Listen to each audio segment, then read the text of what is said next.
Welcome to the podcast Unimagined, where current and former students share how they imagine education in schools could be regarding student leadership. We ask them to share about their experiences and offer advice on how we can all do better. When we clear the floor of the obstacles, imagine what they will do. I know you can imagine too. I know you can imagine too. I really appreciate Christian taking the time to do this interview with me today. When you listen to what he shares, you're going to hear how even the kids who we don't identify as our leaders are in fact leaders in so many ways. Christian was a leader on the court, among younger students, and even in the classroom when he was being the class clown and trying to get a laugh out of others. Christian, welcome to the podcast. And I'm so grateful that we were able to connect and find time to do this because I am really eager to hear some of the things that you have to say and the stories that you have to share. Yeah, well, thank you for having me. The audience of the podcast is generally educators like me. The other audience that I feel like I'm starting to pull in are parents. So I'm just going to ask you to start by just giving us a little bit of a bio of who you are. I'm Christian Barr. I'm 19 years old now. Ever since I was young, I'm a pretty outgoing kid. People seem to like to talk to me. I'm a likable person, I guess. I try not to dislike anybody. I'm a very athletic kid. I played basketball in college. Middle school and elementary school were definitely some fun times. Maybe not for the teachers. I was a pretty hard kid. I was the type of kid that when teachers would leave, they would leave a long note for the sub and with my name on it saying watch out pretty much. That was me all the way up until probably sophomore year. Freshman year I was kind of doing the same thing, just being a little stinker, and then it was interesting. And then I started straightening it out sophomore year. Applied to be a peer leader. Teachers talked me into it, and then I sent in the application and I got back approved. I think right there I was just like, whoa. And then really ever since then, it was smooth sailing in high school. Went by wicked quick. Classes started going a lot better. Started behaving a lot better. Peer leadership itself was like a wicked fun class and opened up actually like what I want to do in life. So because you started like really hammering down on like the life skills, being best buddies, and that's really what I want to do in life. I just want to work with special needs kids. That's what I'm doing right now. I work almost full time and I'm going to school for elementary education. You mentioned that you want to like everybody. So tell me how that plays out in high school, because wouldn't you define high school sort of a time where kids are really trying to establish who they are and almost sort of like the pecking order? There's a lot of behaviors that tend to be sort of hateful. So tell me how you navigated some of that. I want to define you as a popular student. Kids gravitated to you. You were popular, I think, probably because of your likability and willingness to like everybody.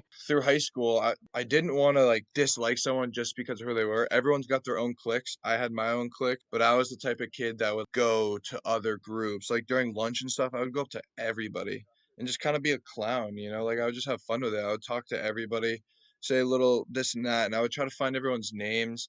You know, I feel like that's the key to it. If you know someone's name and you say it in the hall, it's gonna like click with them and they're gonna maybe brighten their day, but it's definitely hard. Like you definitely hear things and you don't know if they're true or not. Like rumors are huge in high school. It's hard to balance out what's true and what's not and what people are saying. That's the hardest part. High school is just full of drama and rumors, and I feel like some people get discredited because of the rumors. I try to just like not judge people of what other people have said to me. I got to really dive in and find out who they are. And even if they're bad, I'm going to distance myself from them, but I'm not going to like start rumors. I like how you describe it as I'm not going to hate on them. I'm going to distance myself from them. I think that's a really key point there, because I think in general, what we find is if somebody burns us, our initial reaction, especially in high school, is to retaliate in a way. Maybe it's not aggressively, but it could be passive aggressive, or it could be like you were mentioning the rumors. And I think that a key strategy is just to distance yourself and not destroy. Hmm. You mentioned sophomore year, things started to change for you. What was it about sophomore year that you decided that you wanted to take a different path? So sophomore year, it was a bunch of things. I was surrounded by great teachers. That definitely helped. Like I liked all my teachers, and my mom was really getting on me. She was just trying to straighten me out for years, and I would just kind of not blow it off. I would take what she said and just keep it deep down. Like I always knew what I needed to do. I think it had to do with basketball too. I didn't That was started like the peak of basketball. Just couldn't let anyone down at that point. I just kind of looked at it like that. Like I didn't want to let my mom down, didn't want to let the coach, teachers. I just had to get more mature. You speak about basketball. Were you, as a freshman, were you on the varsity team right away? Freshman year, I was going into it thinking I would have made varsity, and I did really well that tryout. And then I was on JV. Just after that, just mentally, I had to get better. I started playing more, and then come the summer of freshman year, I was playing way more basketball. Like that was all I was doing. So my mental health was actually pretty good. I was happy all the time. And then like beginning of sophomore year, right around when basketball season rolled around, I was talking with coach, and he was like, "You're gonna be on varsity. You just gotta step it up basketball wise and in school wise." Because obviously he heard what was happening freshman year. Because I made the team run like 2 or 3 times, and that was not a good thing. Because I was like, if I keep getting in trouble, I'm gonna make people run, and they're not gonna like me, and I don't want that to happen. Yeah. Were you a part of Life Skills or Best Buddies during that sophomore year? I was always really good with the life skills program. I'd hang out with a couple of the students all the time at lunch. I wouldn't go into their class and help them out until like junior year. So that was not even something that you were doing as an intentional thing. It was just something that was naturally something that you did because of your friendly nature. Did any of your other teachers in middle school, did anybody else see that in you? That connection that you had with students like that? I mean, even in middle school, there was a couple of special needs students in our middle school, and I would just hang out with them at recess and stuff.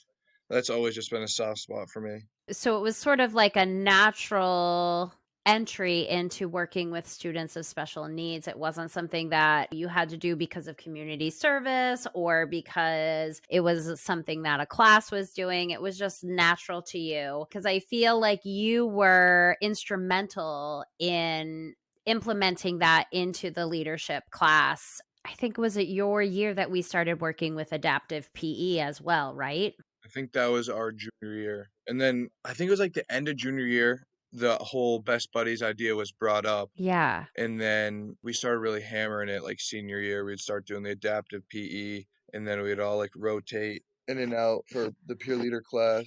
What is your experience with working with students of special needs? Your particular experience, and then what do you think the mainstream students' experience is with students of special needs in a classroom setting or even just a school setting? For me, my experience, I had an uncle. He had like a major stroke, and it kind of like messed with his brain. So he was like, he was definitely off. He wasn't special, but he definitely acted like he was special, if that makes sense. Mm-hmm. And he was like my favorite person. He passed away like 3 years ago. That's when it all started. But experience wise, I didn't have great experience with, I didn't really know what to do. I was definitely uncomfortable at first. Pretty much everybody's inexperienced with it. Like when you get put into a classroom with someone who has autism or Down syndrome, probably uncomfortable. You really don't know what to do. You don't know, like, most people don't know how to act around them because they're just not experienced with it. What really needs to happen is parents need to start drilling into their kid's mind at like a young age that disabled people are fine. You need to talk to them and like they're just normal people. I just feel bad for people because they don't know what to do. They don't know how to go out of their way and try to talk to someone. They can say hi, which is cool and stuff. It's an uncomfortable thing. It's not, they're just not around it a lot. Do you think it's based in fear that I'm not going to do a good job? Nerves, probably. Yeah. That's definitely what it is. People are definitely nervous. Yeah, it's fear, really. Hmm. They don't want to mess up. They don't want to say the wrong thing. They don't want to insult the person. Can you think of a specific victory that you had with the leadership program and then maybe a specific challenge that you had in that program? It was funny. I was in an interview recently and they were asking me about a mistake that I made and to talk about a student that I had an impact on. And our basketball at the pep rally, that was the experience that I talked about as my mistake, when I jumped to an assumption of what happened and how you and I navigated that together. And the thing for me that was so powerful was the email that you sent me acknowledging my experience, that moment of you saying, I understand what it was like to be in your shoes when that happened. And it was so powerful, Christian. It'll probably be one of the memories that lasts forever for me. I'm glad. If I had to pick one victory, honestly, I would have to say just getting that application back and saying approved, to be honest. If I didn't do peer leadership, I definitely learned so much and matured throughout the junior and senior year just because of it. We learned a lot of stuff. We were the ones teaching the freshmen, but honestly, that was great information to take in for yourself too. You would learn it and then teach it, so it's like you get two. It just sinks in heavy. But yeah, that's definitely the victory, was getting in. That really turned around my high school career. And then a challenge. Definitely, I'm gonna kind of contradict myself right here. I said previously that I don't dislike people, but now that I remember, senior year, there was people in our peer leadership class that I definitely butt heads with. And keeping that cool, not causing problems, was the biggest challenge. Because some of the times I could have made a big fuss and caused problems with some of the peers, but I don't think I did. I No, think for the most part I stayed cool. I try to like people, but sometimes it is very hard to do that. that's really funny because as you say that, I'm like, wonder who he was talking about. So you did a great job. That's a testament to your ability to not have it infiltrate too much. How about school in general? What was a victory for school in general and a challenge for school in general? My biggest victory in school was being 1,000 point scorer, breaking like the Christmas tournament record, and just having my name up on the banner at school forever. That sinks in. Like, Yeah, it's a legacy. that actually one of my greatest victories. In challenges, like I struggled a lot with doing homework, and I found myself really not doing homework all that much. Why did it present itself as a challenge for you? Well, because I didn't do the homework, when I got to the tests, I didn't really know what I was doing, so it was kind of like a guessing game, and it really just like affected poorly on my grade at the end of the day. My follow up question is why didn't you want to do the homework? Why wasn't it a priority for you to do the homework? One of my biggest challenges in life, I am such a lazy person. I hate doing things, and I don't know why. I just don't like to do things. Like homework, I dreaded it. Work, I dreaded it. I've been trying to break it lately. I would not describe you as lazy at all in terms of your basketball commitment. Things that are challenging for me, then I start becoming lazy. If I don't like something, then I'm going to start being lazy. Homework, I don't like to do it. Then I get into this mindset. It's just like, just certain things I get super lazy about. Yeah, I think this is where your information and your story is going to be super valuable for others. So tell me a little bit more about what was challenging for you in a way that was not challenging to do better, right? Cuz basketball I'm sure is challenging for you, but it's a challenge that you want and you're looking forward to and you can see the victory in the end, right? Maybe it's your 3-point shot or whatever, but you can see the final result and you know when you're successful. So what about homework? Is it all subjects or are there specific subjects that you tend to be more challenged by and you don't want to do the work and so you become lazy? How do we motivate somebody like you? So yeah, honestly, it was like all subjects, but math in particular. Like ways to like motivate, give options. I think that really helped. If you lay out options, here's option A or B, C, you have to pick one. It has to be done, but if you give me options in the scenario that I like best, it's gonna get done. That's how I work. If you lay out a couple different ways, say I have a piece of homework and you were like, okay, you can do the odds tonight, like if it was due like tomorrow or something, like I don't know, it's hard to explain. Like if you just lay out options, like I think that works better. Are they different ways of doing it? So I'm thinking for myself, right? Like I teach chemistry. So is it my option is you can do the worksheet, do this lab, or you can create, like is that the options you're looking for? Or is the options like you could do worksheet A, worksheet B, or worksheet C? Like I just think as a teacher, if you give the kid the option, it's gonna switch in their brain. They're gonna like it more, whatever it is. They're feeling like they're choosing what they're doing, but in reality, it's the same thing, just different ways. Yeah, if you just have like a piece of homework and have them pick just like what they want, I feel like it's just gonna flow better. Just options in general. So your grades sort of dictated whether you were able to play in your basketball seasons or not, and your attendance also dictated. Did you feel like that was a motivator?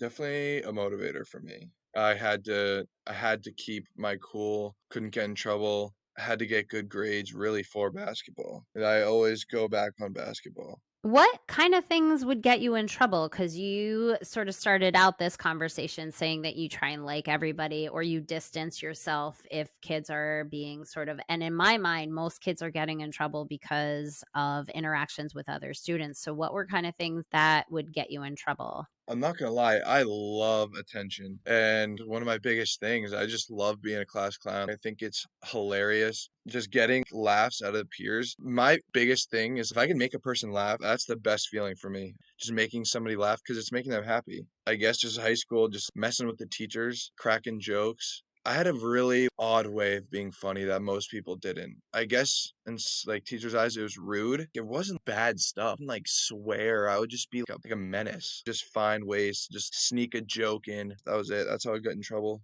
Were you making people laugh at the expense of the teacher? No, like I said, I had weird ways of being funny. I would never just blatantly be rude or mean to somebody. Like that's just not how I'd make people laugh. I would just be silly. That's the word. I'd just be silly.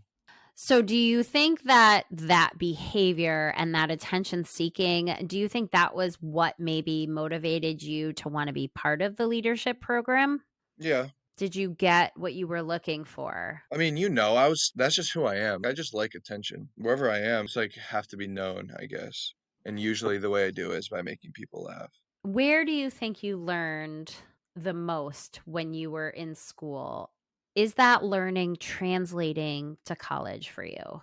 I guess I can't really say that yet because we haven't had a proper year. I feel like, I don't know, definitely like towards my senior year, probably. That's when it really like clicked and everything hit like, wow, I'm going to college. What is your goal for college? Why did you choose that? And how do you feel about that choice now? I've always had an interest in going for education, but I never thought I could do it. I always thought it was going to be too hard. But then I changed my major. It was going good. I struggled with it a lot. But the end goal was to be like a special education teacher. I don't know if I want to stay in the major anymore. I had thoughts into switching into photography because I've always been into photography and I would stay in elementary education and then I would minor in photography. Were you captain of the basketball team?